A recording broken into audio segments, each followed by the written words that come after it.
We begin the day in the UK, where the political clock just underwent a major reset. For the first time in 14 years, the British Prime Minister is not a member of the Conservative Party. Keir Starmer, head of the Labour Party, became the UK's new Prime Minister on Friday, catapulted to victory in an election that is seen by some as the result of a major reform of Labour under Starmer's leadership.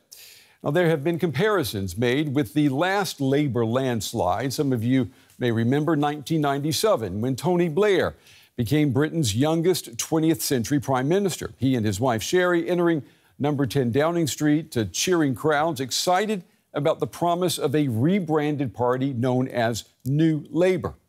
Well, almost 30 years later, does a comparison between New Labour and Starmer's Labour, does it hold water? And what about the Conservatives? Is that party, is it all washed up? I'll ask in just a moment, but first a recap of the UK's reset election. A new era has begun in UK politics. At least that's what Keir Starmer is promising. After 14 years of Conservative rule, he entered number 10 Downing Street as the UK's new Prime Minister. I say to you directly, my government will serve you. Politics can be a force for good. We will show that. We've changed the Labour Party, returned it to service, and that is how we will govern. Country first, party second. After leading his Conservative Party to its worst election defeat ever, former Prime Minister Rishi Sunak resigned as its leader. He apologized to the British people and his party in his farewell speech. I would like to say, first and foremost, I am sorry. I have given this job my all, but you have sent a clear signal that the government of the United Kingdom must change, and yours is the only judgment that matters. Voter turnout in the election was the lowest in years, but it was enough to propel Labour to over 400 seats in Parliament and leave the Conservatives languishing with around 120. The Conservatives' loss was the Populist Reform Party's gain. Their leader Nigel Farage won a seat in Parliament for the first time.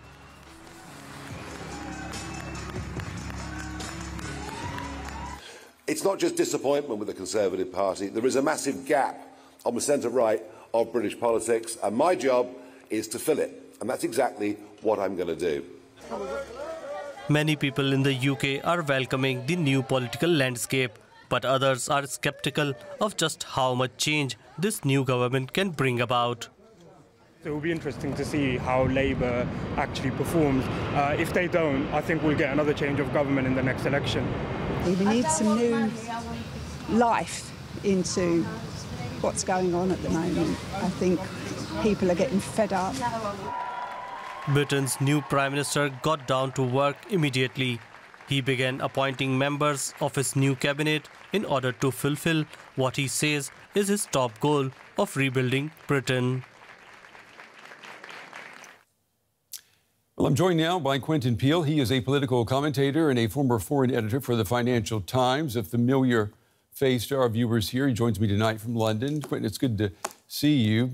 Lots to talk about tonight. There has been a tendency to compare 2024 with 1997. Is Keir Starmer's reformed Labour Party, is it the next version of Tony Blair's New Labour?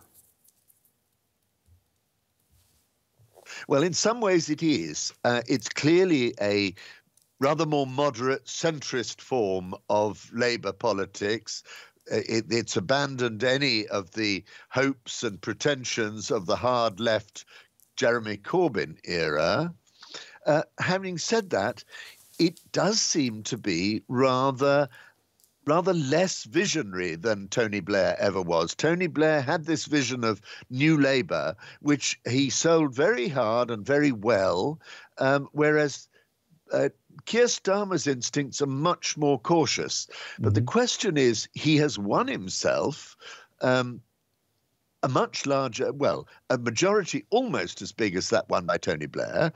He has, therefore, an extraordinary amount of room for manoeuvre. So I think the real question is, how radical will Keir Starmer dare to be? Well, we've been following this, and I get the impression that he didn't want to offer anything radical. Instead, he was trying to present politics as a serious business, again, to the British voters, and maybe as the anti-Boris Johnson politics, if you will. Yes, very much. And that, I think, is a key reason why he did so well. Although, interestingly, I mean, the truth is, in actual voting terms, the proportion of the population that voted for the Labour Party, 34%, is actually rather low. But nonetheless, the outcome in terms of the seats he's won is to give him an enormous room for political manoeuvre. So I think in the first place, yes, he wants to present himself as the opposite of Boris Johnson. Really a serious man who's not going to frighten the horses and going to steer very much in the centre ground of politics. Quentin, now, I was looking at the numbers, and I think that Labour, if you look at absolute numbers, Labour actually received fewer votes in this election than they did in the last election when the Conservatives won, and that has to do with what lower voter turnout. What does this tell us then about the mood in the UK? And the mood in the UK is really pretty miserable. I mean, people are really rather fed up with the whole political establishment. And Boris Johnson, if you like, symbolised the reasons why they got fed up. And that's why they really have turned away from the Conservative Party. Because Boris Johnson's, I mean, very popular in that he was funny, amusing and witty. But having said that, he was fundamentally rather dishonest. He tried to be all things to all men. And the coalition that he put together of people in favour of Brexit, that is nationalist conservatives and left behind working class voters from the north of England, it simply hasn't held together.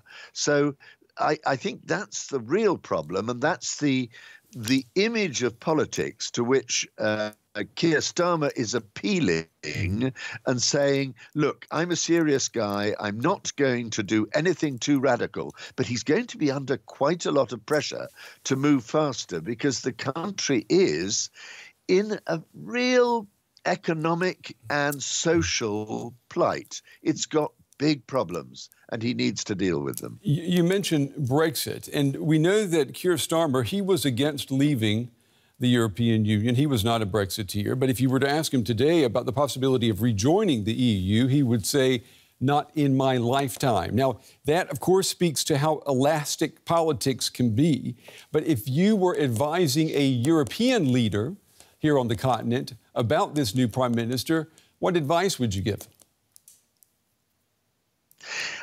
I think that he will prove to be a lot more engaged with Europe than he's making apparent. I mean, he is instinctively pretty pro-European, but he is scared of the sort of pro-Brexit wing of his party, most of whom he has done a lot to try and get back into the party. But having said that, I think he is worried. He's trying to come across and saying, look, Brexit is done. We can't go back on it. We've simply got to make it work. But there are a lot of people in his party who actually do, particularly the younger members of voters for his party, who actually see this as an opportunity of really undoing the very real damage that Brexit has done to Britain, to the economy, and to its international reputation.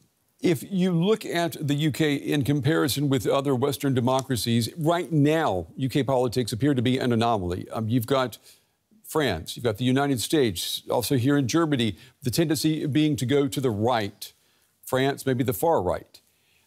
In the UK, we're going center-left. Is this a true anomaly in your opinion? And what about the party of Nigel Farage and its pull to the right? How strong do you think it will be, or can it be?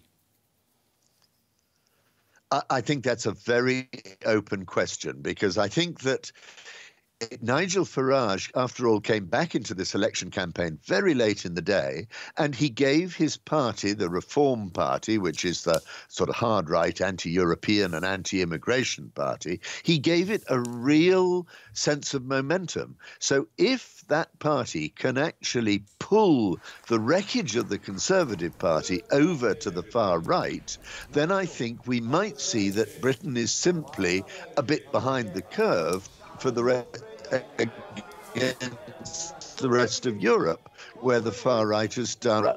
Having said that, the Labour Party has actually got its act together. And unlike, I suspect, the sort of Social Democrats in Germany or the centre-left in France, who all seem to be rather in abeyance. So I think the jury's out. We don't know, and it will all depend on what a success he can make of government. Quick question for you before we run out of time, Quentin. Rishi Sunak today took responsibility for this horrible Tory defeat. How much was this loss? How much was it his fault? Was it really his fault?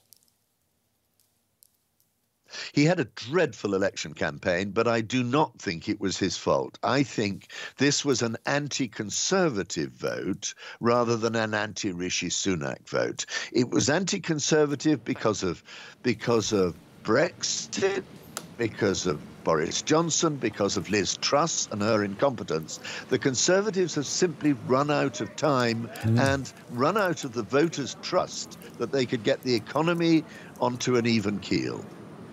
Quentin Peel, as always, Quentin, we appreciate your valuable analysis. We appreciate you taking the time to talk with us on this Friday night. Thank you.